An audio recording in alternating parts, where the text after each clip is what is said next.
바울은 완전히 확실한 게 된 거예요. 로마로 가는 게 하나님의 뜻이었구나. 그렇게 로마로 가면 하나님께서 역사하셔서 고린도 교회처럼 에베소 교회처럼 또 여러 교회를 세우고 예수님이 그리스도이십니다 라고 복음을 전할 수 있겠구나 라는 확신에 차서 로마로 갔겠죠. 그런데 로마로 들어가고 나서 바울이 어디에 있었다는 거예요? 바울이 계속해서 감옥에 있었다라는 거예요. 바울이 겪은 수많은 체험과 간증거리로 로마로 들어갔으니까 로마에서 복음의 열매가 맺히는 게 당연하다라고 생각했을 텐데, 기도한 대로 정말 바울이 그렇게 확신을 가지고 갔을 텐데 바로 감옥에서 계속 있게 됐다라는 거고요. 그러면은 표류했다가 살아나고 원주민들 만나서 죽을 뻔하다가 오히려 신이라고 추앙받고 그랬던 것처럼 감옥에 있다가 나와서 복음을 증거했으면 좋았을 텐데 감옥에 갇힌 후에 거기서 인생을 마무리하게 되는 거예요. 비록 그 감옥에서 자유롭게 사람들을 만나서 말씀을 가르치고 예수가 그리스도라고 복음을 전하고 했지만 그가 품었던 비전은 그 정도가 아니었거든요. 그나마 그렇게 사람들을 만나고 할 수 있었던 것도 1차 투옥 때나 가능했지, 잠깐 속방됐다가 다시 잡히고 2차 추옥이 됐을 때부터는 자유롭게 사람을 만나지도 못했어요. 그러니까 말년에는요 로마에 복음 못 전하고 그리고 옆에 사람도 없고요 만나지도 못했고요. 그렇게 화려했던 왕성했던 바울의 그 말년이 참담함과 외로움,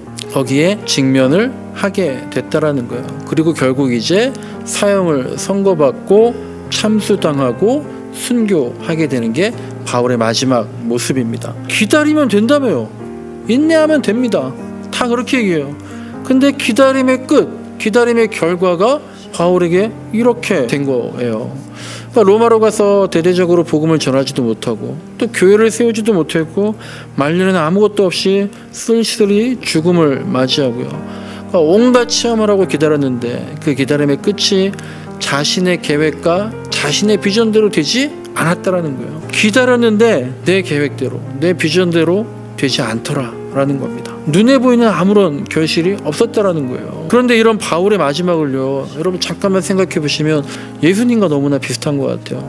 예수님도 마지막 때에는요 아무도 없었잖아요. 사람이 많았지만 내 편은 하나도 없었던, 아무것도 보이지 않았잖아요. 근데 예수님의 그 한 알의 밀알이 땅에 떨어져서 예수님께서 죽은 이후에 오히려 큰 열매를 맺는 나무가 되었던 것처럼요, 바울도 감옥에서 어떻게 보면 갇혀가지고 아무것도 못한 것처럼 보이지만 그 죽음 이후에 모든 교회를 살리는 열매가 어디서 맺혀졌냐면 바로 감옥에서 썼던 편지들, 옥중 서신들, 그것들이 결국 바울 죽음 이후에 모든 교회와 교인들에게 전달되면서 오히려 큰 열매를 맺게 되는 결과가 나왔다라는 거예요. 그러니까 저나 여러분이나요 또 각자의 삶의 자리에서 열심을 다하겠지만요, 내가 정말 열심히 하니까, 내가 정말 열심히 계획하니까, 내가 정말 열심히 플랜을 짜니까 그 계획과 결실이 언젠간 되겠지, 어디서 되겠지, 그렇게 열심히 계획하면은요